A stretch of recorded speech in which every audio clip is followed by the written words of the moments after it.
Who go या who goes, who is go या who do go या who does go. क्या आप भी इसी में कंफ्यूज है, कैसे यूज करें समझ नहीं आता है। अक्सर हु वाले सेंटेंसेस आप रिटन में या स्पोकन में गलत कर देते हैं, तो आज के बाद नहीं करेंगे, क्योंकि आज की इस वीडियो में मैं इसका पूरा कंसेप्ट आपको क्लियर करूंगा कि एक्चुअली हम यूज जो हु का है कैसे करते हैं और साथ ही साथ गलती कहां पर और क्यों होती है। तो चलिए शुरू करते हैं वीडियो और समझते हैं एग्जैक्टली क्या है सही यूज हु का और कैसे करें इसका प्रयोग।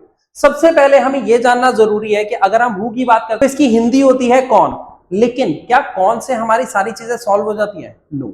इसके लिए हमें एक चीज समझनी पड़ेगी कि असल में जो हु है वो एक WH फैमिली वर्ड है, लेकिन कैसा WH फैमिली वर्ड? जो किसी सब्जेक्ट के रिगार्ड में यूज होता है। नहीं समझ आया? कोई दिक्कत नहीं है, मैं बताता हूं। मैंने कहा यार आपको कौन पढ़ाता है? आप डायरेक्ट मेरे को नाम बताओगे ना, सर पढ़ाते हैं या कोमल मैम पढ़ाती है, आपने नाम बताया। मैंने कहा एक बात बताइए, खाना कौन बनाता है? आपने कहा मम्मी बनाती है।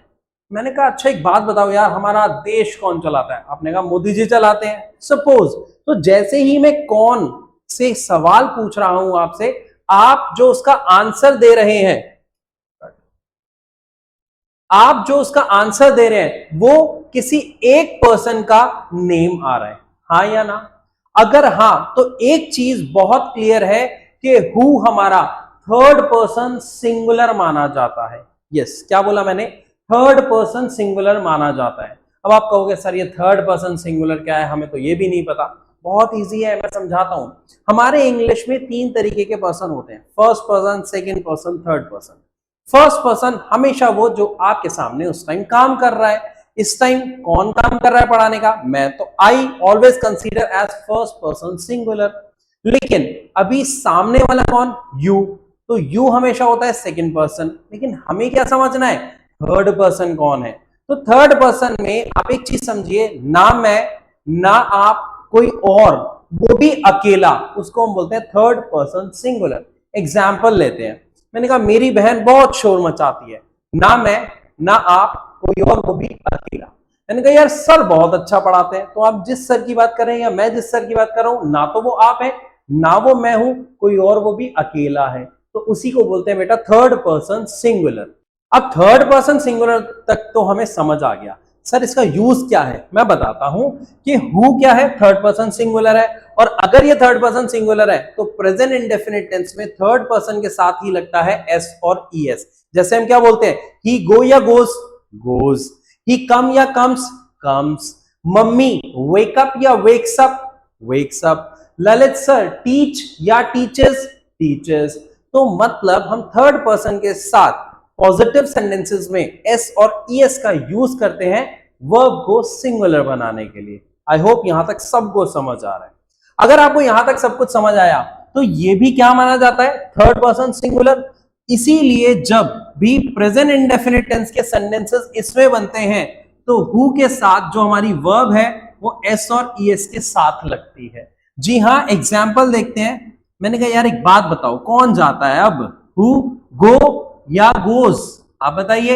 एस तो इसमें लगा, तो ये सही ये गलत।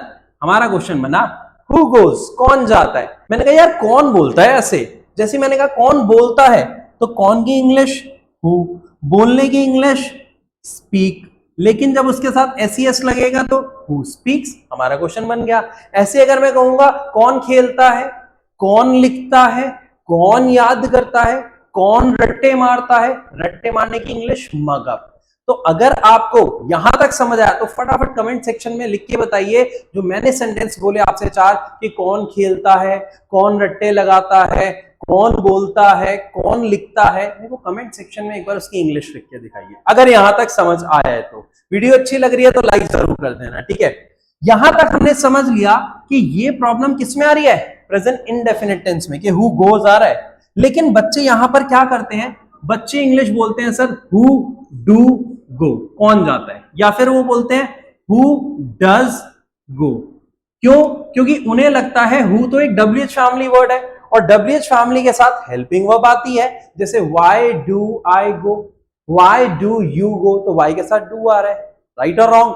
हु इज गोइंग, जैसे हु के साथ इज आ रहा है। लेकिन प्रेजेंट इंडेफिनिट टेंस में हु के साथ हेल्पिंग वर्ब नहीं लगते हैं बेटा, ये आपको अच्छे से यहां पर समझना पड़ेगा कि ये यहां पर गलत है। क्यों गलत है? क्योंकि ये है तो सही WH फैमिली वर्ड, लेकिन ये यहां पर थर्ड पर्सन सिंगुलर का काम कर रहा है और उसके बिहाफ पर क्वेश्चन पूछ रहा है। इसलिए हम बोलते हैं who goes, who speaks, who rights, who plays, who mugs up, रट्टा लगाना, या हु क्रैम्प्स। ठीक है, यहां तक अगर आपको समझ आया तो ध्यान से समझिए। अगर मैं इसको किसी और टेंस में लेके जाता हूं, प्रेजेंट कंटिन्यूअस टेंस, तो हु इज गोइंग। अगर मैं कह रहा हूं प्रेजेंट परफेक्ट टेंस, कौन गया है भाई? Who has gone. अगर मैं पूछ रहा हूं भाई किसने चैनल सब्सक्राइब किया है, तो who has subscribed my channel. I hope यहां तक आपको समझ आया। ये बाकी टेंसेस में गलती होने के चांसेस नहीं होते हैं, लेकिन प्रेजेंट इंडेफिनिट टेंस में होते हैं, जो मैंने आपको समझाया। इसी के साथ साथ आपको एक पॉइंट और बहुत अच्छी तरीके से समझना होगा कि बेटा जब भी हम बात करते हैं पॉजिटिव की, तो हमारा ये रूल लग रहा है, हमें यहां तक कोई दिक्कत नहीं है। दिक्कत कहां आती है बेटा? ध्यान से देखना, जैसे ही ये सेंटेंस नेगेटिव हो जाएगा। नेगेटिव कैसे होगा मैं आपको बताता हूं, 2 मिनट रुकिए, इसको थोड़ा सा साइड करते हैं, ठीक है, और इसको थोड़ा सा शॉर्ट करते हैं। अब हमारे पास स्पेस हो गया, अब हम जरा यूज करेंगे। तो हु गोज हमें समझ आ गया, हु स्पीक्स हमें समझ आ गया। जैसे हम इसका नेगेटिव बनाते हैं, मैंने कहा यार एक बात बताओ, कौन गाली नहीं देता है? ठीक है, एक सेंटेंस लिखा, मान लो किसी 2 फ्रेंड्स की लड़ाई हो गई, तू गाली देता है, वो गाली देता है। अब उसने कहा यार कौन गाली नहीं देता, एक बात बताना।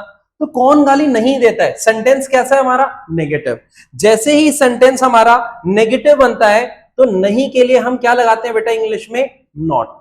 और नॉट का प्रयोग कभी भी बिना हेल्पिंग वर्ब के नहीं होता है। हमें पता है ये प्रेजेंट इंडेफिनिट टेंस है, आदत वाली बातें हो रही है, रिपीटेशन वाले वर्क हो रहे हैं, वो प्रेजेंट इंडेफिनिट टेंस में आता है। और प्रेजेंट इंडेफिनिट टेंस में हेल्पिंग वर्ब यूज होती है डू या डज।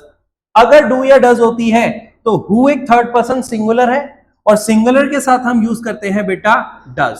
तो डज नॉट आ गया, नॉट की वजह से डज आया। कौन की इंग्लिश? हु। लेकिन ध्यान रखिएगा, हु डज नॉट गाली देने की इंग्लिश होती है अब्यूज। अब बच्चा यहां पर थोड़ा सा कंफ्यूज होता है कि मैं अब्यूज लगाऊं या अब्यूजेस, जैसे अभी हमने ऊपर सीखा था। तो कंफ्यूज मत होइएगा, क्योंकि अभी मैंने रूल बोला, आप बैक करके सुन सकते हैं। रूल क्या है? Do does plus first form of the verb. जी हाँ, बोलिए मेरे साथ, बोलोगे तो दिमाग में आ जाएगा। मैं ऐसी प्रैक्टिस कराता हूं, डू डज प्लस, जी हाँ, first form of the verb. अगर फर्स्ट फॉर्म है तो ये होती है बेटा फर्स्ट फॉर्म। एसईएस वाली तो सिंगुलर वर्ब है, तो सिंगुलर वर्ब नहीं आएगी, अब्यूज आएगा। Who does not abuse, question हमारा तैयार, कौन गाली नहीं देता है। तो एक्चुअली प्रॉब्लम कहां पर आती है? पॉजिटिव सेंटेंस में। वो अब नहीं आएगी। आपको एक चीज शॉर्ट में समझ आ गई कि हु के साथ अगर डायरेक्ट कोई वर्ब आ रही है, यानी पॉजिटिव सेंटेंस बन रहा है हु के साथ, तो हमें वहां पे एसईएस लगा देना है हैबिट के रिगार्ड में। हु लिसन्स लाउड म्यूजिक, कौन सुनता है जोर से म्यूजिक। हु मेक्स अ फस, कौन बात का बतंगड़ बनाता है। हु शाउट्स द स्लोगन, कौन नारे लगाता है। तो आई होप ये आपको समझ आया। इसी को ही मुझे नेगेटिव करना है, तो मैं क्या बोलूंगा? Who does not first form the verb. Who does not study, कौन पढ़ाई नहीं करता है। हु डज नॉट अर्न, कौन नहीं कमाता है। Who does not want to be rich, कौन अमीर नहीं बनना चाहता है। तो आई होप यहां तक आपको हु का प्रेजेंट का सेक्शन अच्छे से समझ आया। और प्रेजेंट इंडेफिनिट टेंस के अलावा अगर मैं बात करता हूं किसी और टेंस की, तो वहां पर तो कोई दिक्कत ही नहीं होती, क्योंकि पॉजिटिव में भी हेल्पिंग वर्ब आ रही होती है, नेगेटिव में भी। लेकिन प्रेजेंट इंडेफिनिट टेंस में पॉजिटिव में कोई हेल्पिंग वर्ब नहीं आती है। जैसे अगर मैं कह रहा हूं मैं पढ़ाता हूं, तो इंग्लिश क्या बनेगी? आई टीच या I do teach? I teach. तो आई के बाद डायरेक्ट वर्ब आई ना, हेल्पिंग वर्ब नहीं आई। इसीलिए हु वाले केस में बच्चे परेशान हो जाते हैं। तो आई होप आपको यहां तक सब कुछ अच्छे से समझ आ रहा है। अब आगे चलते हैं। तो जैसे ही हम बेटा नेक्स्ट पे जाएंगे, तो हु का मतलब किसने भी होता है। अभी ध्यान से देखिए, हमने यहां पर जो हु का मतलब सीखा था, बेटा वो क्या सीखा था, ध्यान से देखिए, हु का मतलब हमने सीखा था कौन, ये देखिए हु का मतलब हमने क्या सीखा था बेटा, कौन। तो अगर हु का मतलब कौन है तो ये प्रेजेंट में हिंदी बोली जाती है, लेकिन अगर हम, चलो इसको थोड़ा सा वापस स्केल अप कर देते हैं, ठीक है, बाकी को बाद में साइड कर देंगे। ओके, जैसे ही हम इसको पास्ट में लेके आते हैं तो कौन की जगह हिंदी यूज होती है किसने। ध्यान से देखिए, मैंने कहा किसने कहा था, किसने पैसे दिए थे, यार किसने रट्टे मारे थे, किसने क्लास अटेंड नहीं की थी, भाई साहब किसने लाइक नहीं किया। तो जितने भी मैंने बात बोली ये सब किसमें, पास्ट में है ना, किसने क्लास नहीं ली थी, कौन नहीं आया था, ये तो इजी हो गया समझना, लेकिन किसने बोला था, किसने किया था, जैसे ही मैं बात कर रहा हूं किसने, तो ये शो करता है पास्ट। क्या शो करता है बेटा, पास्ट। पास्ट में भी सेम प्रेजेंट की तरह ही एरर बनता है, क्योंकि अगर मैं बात करता हूं प्रेजेंट इंडेफिनिट टेंस की तो हमारे सेंटेंस कैसे बनते हैं, ध्यान से सुनना। मैं गया था, इंग्लिश आई वेंट, आई के साथ डायरेक्ट सेकंड फॉर्म। मैंने कहा मैं आया था, तो मैं की इंग्लिश आई, और आया था के लिए केम। मैंने बोला था, आई स्पोक। आपने लाइक किया था, यू लाइक्ड। उसने बताया था, ही टोल्ड। आई होप यहां तक समझ आया। अगर पास्ट इंडेफिनिट टेंस में डायरेक्ट हमारी सेकंड फॉर्म का प्रयोग होता है बेटा, तो यहां पर देखिए किसने के लिए भी तो वही यूज होगा। मैंने बोला,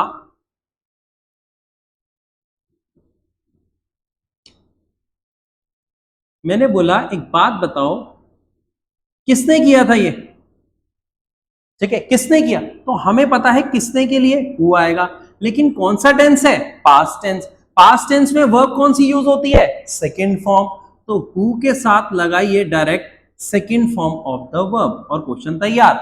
जैसे किसने किया था तो हु, करने की इंग्लिश होती है डू, लेकिन पास्ट की सेकंड फॉर्म होती है डिड, हु डिड। अगर मैं बोलूं ये तो आ जाएगा who did it, who did it, किसने किया था ये। जी हाँ, बोलिए मेरे साथ, सिर्फ वीडियो देखने से इंग्लिश नहीं आएगी, प्रैक्टिस नहीं हो पाएगी।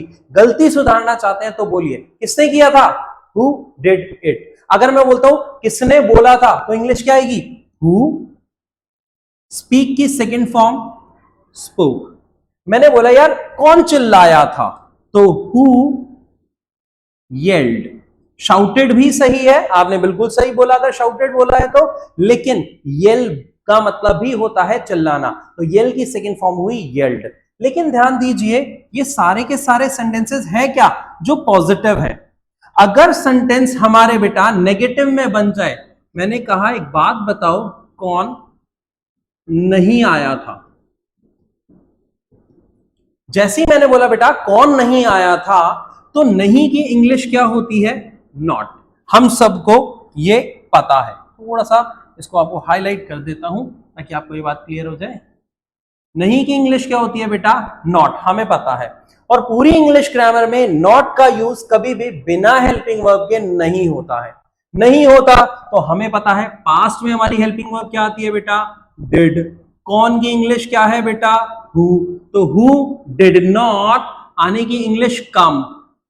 यस, अब बहुत सारे बच्चों के दिमाग में आएगा सर केम भी तो आएगा, आपने यहां पर तो सेकंड फॉर्म कराई थी। बेटा रूल गड़बड़ हो रहे हैं, देखो डू डज या डिड तीनों में से, बेटा ध्यान से देखना मैं क्या बोल रहा हूं यहां पे, चाहे डू आए, चाहे डज आए, चाहे डिड आए, ध्यान रखिएगा इनमें से कोई भी हेल्पिंग वर्ब आए, तीनों के बाद सिर्फ और सिर्फ फर्स्ट फॉर्म आती है।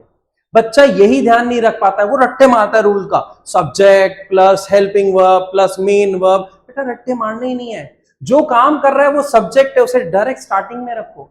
क्या काम कर रहा है वो हमारी मेन वर्ब है, लेकिन मेन वर्ब को साथ काम करने में मदद करती है हेल्पिंग वर्ब। तो हेल्पिंग वर्ब क्या है, डू, डिड या डज। तो तीनों में से आपको कहीं भी कोई भी दिखाई दे, हमेशा इनके बाद जो आपको बेटा फॉर्म दिखाई देगी वो हमेशा कौन सी दिखाई देगी, V1, first form of the verb.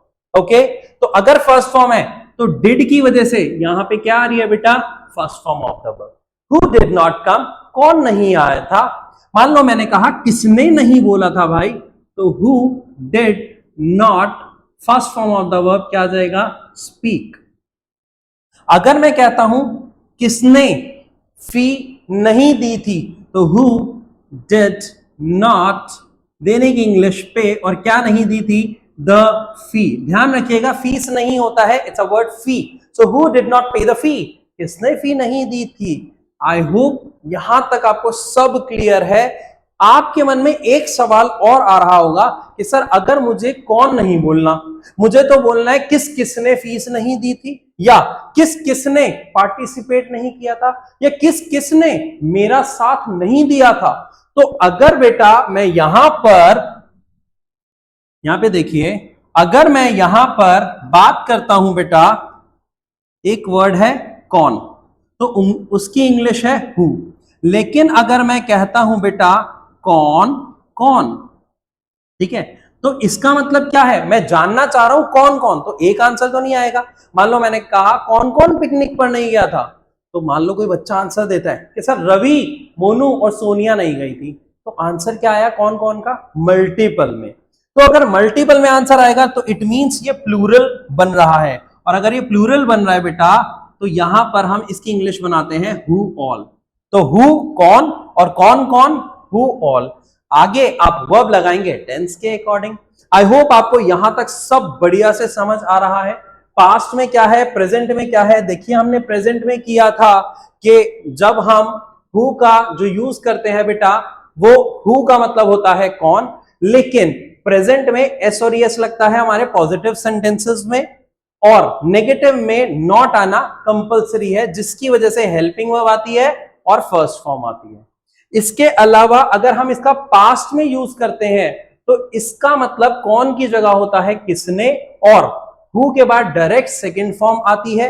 अगर हेल्पिंग वर्ब आ जाए तो वहां पर नॉट आपको जरूर दिखाई देगा और उसके बाद फर्स्ट फॉर्म आती है। आई होप आपको सब कुछ यहां तक समझ आया है। अगर हां तो last thanks for watching the video अच्छी लगी लाइक जरूर करें। ऐसी और वीडियोस के लिए चैनल को सब्सक्राइब करना बिल्कुल ना भूलें। And yes, keep watching.